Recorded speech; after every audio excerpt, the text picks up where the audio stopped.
Debra Morgan fell in love with her adoptive brother Dexter. Yes, you heard that right. A love so shocking, so forbidden, that it leaves us questioning everything we know about human relationships. How could this happen? How did Debra, a tough-as-nails detective, cross the line from sibling loyalty to romantic feelings? Today, we're uncovering the psychological truth behind her taboo emotions and the moments that led to this revelation. What you're about to discover will challenge everything you thought you knew about love, morality, and the human mind. Let's start at the beginning. Debra and Dexter's bond was forged in trauma. Imagine this. Dexter, a young boy who lost his biological mother in the most horrific way, is adopted into the Morgan household. For him, it's a second chance at stability. For Debra, it's the arrival of a brother who would become her constant companion in a world that often felt unpredictable. Dexter wasn't just her brother. He was her protector, her anchor in an unstable world. Have you ever relied on someone so completely that their presence felt like the only constant in a chaotic life? For Debra, that constant was Dexter. But what happens when love and gratitude begin to blur into something else, something forbidden? Now, think about Debra's life outside of Dexter. Failed relationships, constant rejection, emotional isolation. Over time, she didn't just see Dexter as her brother. She saw him as the only man who truly understood her, the only one who wouldn't abandon her. The foundation for her taboo feelings was laid brick by brick, hidden beneath the guise of sibling love. But if you think that's the full story, you're wrong. The moment Debra realized her feelings went beyond family wasn't subtle. It was a bombshell that shattered her reality. Debra's realization wasn't sudden. It crept in over time, born from years of emotional dependency and personal turmoil. By season 6, she was at her breaking point. Promoted to lieutenant, she carried the weight of leading Miami Metro while grappling with the horrifying crimes of the Doomsday Killer.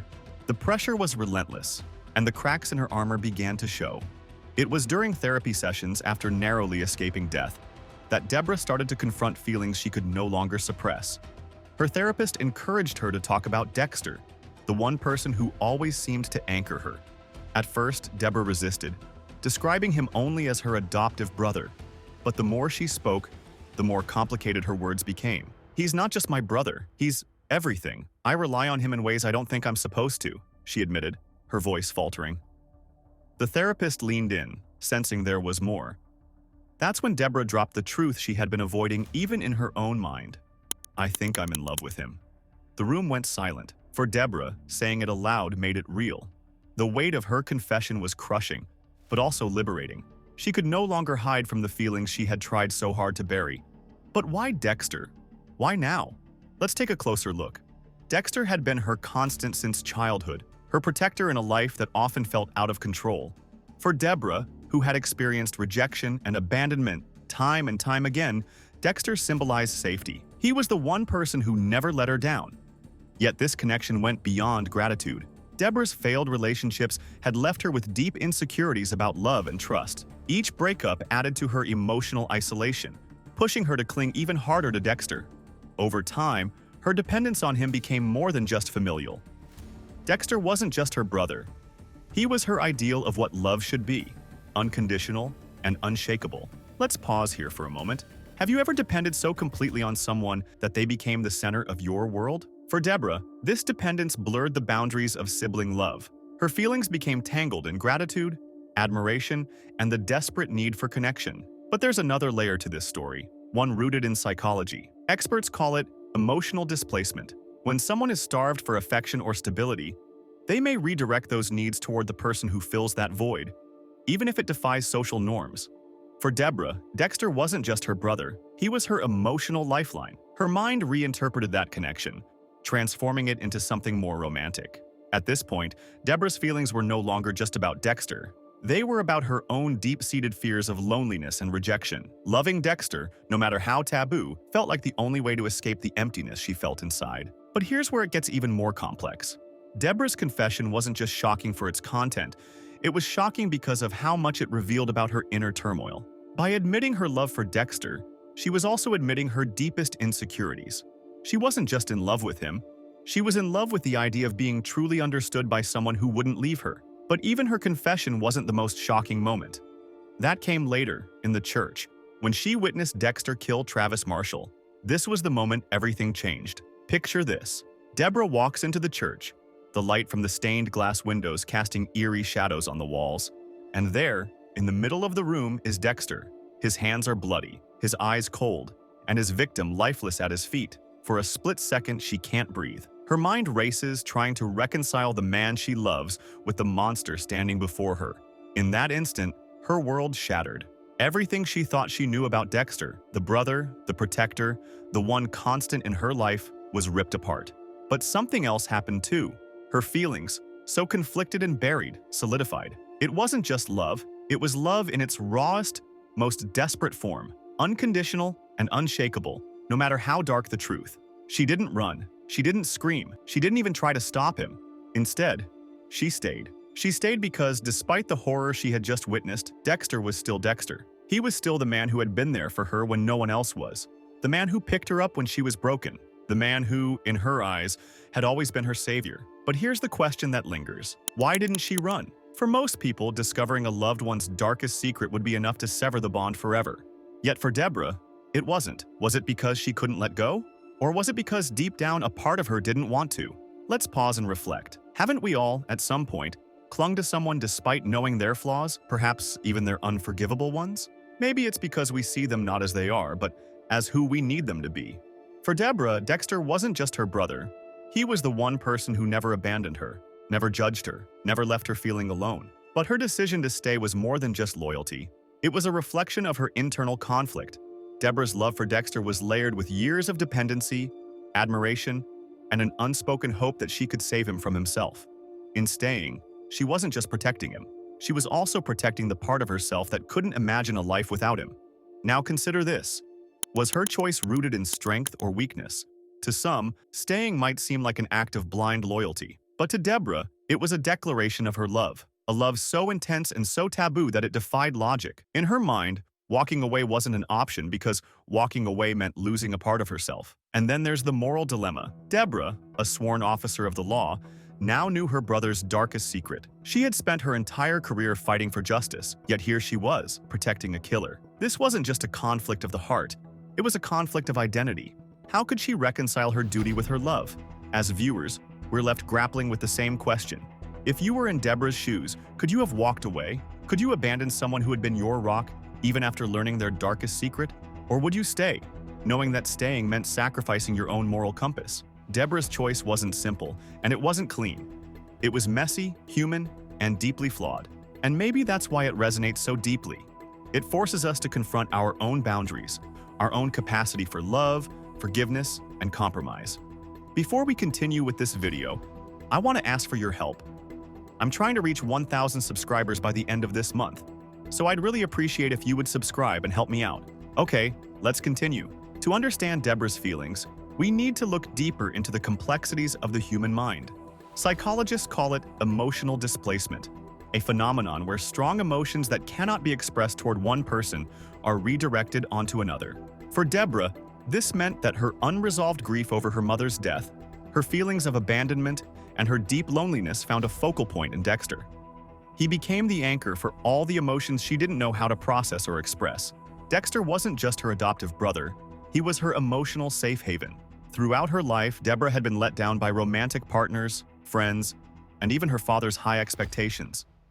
Yet Dexter remained constant, steady, reliable, and always there. Over time, this dependency on him blurred the lines between familial love and something deeper, more complicated. But there's more to this than emotional displacement. Another key factor is the allure of the forbidden. As humans, we are often drawn to what we're told we can't or shouldn't have. The forbidden carries a magnetic pull, creating a sense of excitement and danger that can overshadow logic. For Debra, falling for Dexter wasn't just an emotional response. It was also a subconscious rebellion against the societal norms that dictated what she was allowed to feel. Think about it. Debra had spent her entire life trying to live up to other people's expectations. From Harry Morgan's strict moral code to the demanding world of law enforcement, she was constantly confined by rules. Falling for Dexter, her adoptive brother, a man she should only see as family, was a way to break free from those constraints. It was her way of saying, I choose this, no matter how wrong it seems. But this rebellion wasn't entirely conscious. Debra didn't wake up one day and decide to feel this way. These emotions built over years, growing in the shadows of her mind. Her feelings for Dexter were the result of a perfect storm. Her dependency on him, her failed relationships, her need for connection, and the allure of something society deemed unacceptable. And then there's the psychological concept of idealization. When someone becomes the center of our emotional universe, we often start to see them through a lens of perfection. For Debra, Dexter wasn't just a brother. He was her protector, her savior, and the one person who never judged her. This idealized version of him fed into her feelings, making it even harder to separate reality from what her mind wanted to believe. Yet, beneath all of this lies a deeper truth about human nature. We are not always rational beings. Our emotions don't follow logic, and our hearts often lead us to places our minds tell us to avoid. Debra's love for Dexter wasn't just about him. It was about everything he represented: safety, understanding, and a chance to be loved without conditions. But here's the tragic irony. The very thing that drew Debra to Dexter, the fact that he was always there for her, was rooted in a darkness she couldn't ignore. Dexter's role as her protector was intertwined with his secret life as a serial killer. This meant that her love for him wasn't just taboo. It was built on a foundation of moral conflict. So, what does this tell us about Debra? Her feelings were a reflection of her deepest fears and desires. They were born from loneliness, nurtured by dependency, and amplified by the allure of the forbidden. But more than anything, they were human. And yet the question remains, was Debra's love genuine? Or was it just a manifestation of her emotional turmoil? Fans are still debating it to this day. What do you think? Why did the writers of Dexter introduce this controversial storyline? Was it simply for shock value, or was it a deliberate attempt to explore the darker corners of human nature? The truth likely lies somewhere in between. While the revelation of Debra's feelings for Dexter certainly grabbed attention, it also served a deeper purpose. It challenged audiences to grapple with complex questions about love, morality, and the boundaries of family bonds. At its core, Dexter was always a show about moral ambiguity. It asked viewers to root for a serial killer who followed his own twisted moral code. By introducing Debra's taboo feelings, the writers pushed this theme further, forcing audiences to confront a relationship that blurred even more lines. It wasn't just about Dexter's darkness anymore. It was about the ripple effects of that darkness on those closest to him. Debra's love for Dexter wasn't just controversial. It was deeply tragic. It reflected her struggle to reconcile her own identity as a strong, independent woman with her emotional reliance on her brother. Her feelings highlighted the idea that love isn't always clean or logical. Sometimes it's messy, uncomfortable, and rooted in pain. The writers used this arc to mirror real human flaws. Haven't we all, at some point, been drawn to someone we shouldn't be? Haven't we clung to a relationship or connection because it felt safe, even when we knew it wasn't healthy? Debra's story amplified these universal truths, making her one of the most relatable and heartbreaking characters in the series. But there's another layer to the writers' intentions. By giving Debra these feelings, they reflected the broader theme of Dexter, how trauma shapes us and how we struggle to find connection in its aftermath. Both Dexter and Debra were deeply affected by their pasts. For Dexter, it manifested in his need to kill. For Debra, it was her desperate search for stability and love. Their bond, though taboo, was a natural consequence of their shared pain. This storyline also added depth to Debra's character. It showed her vulnerability in a way we hadn't seen before. Up until this point, she was often portrayed as the tough, foul-mouthed cop who wore her heart on her sleeve. But her feelings for Dexter revealed a side of her that was deeply conflicted, torn between duty, morality, and raw emotion. It made her more human, more flawed, and ultimately more unforgettable. For us as the audience, this arc wasn't just shocking. It was a test. It forced viewers to confront their own judgments. Could they empathize with Debra despite her taboo feelings? Could they separate her love for Dexter from their own moral compass? And perhaps most importantly, it asked them to reflect on what they would do in her shoes. The legacy of this storyline is clear. It's one of the reasons Dexter remains such a compelling and unforgettable show. It wasn't afraid to take risks, to explore themes that made viewers uncomfortable, and to challenge the boundaries of traditional storytelling. Debra's love for Dexter was messy, tragic, and deeply human, and that's exactly why it worked. Debra's story is a reminder that love isn't always clean or simple. Sometimes it's a reflection of our deepest fears and desires. But what do you think? Could you forgive her? Or is this love too taboo to understand? Let me know in the comments below. See you in the next one.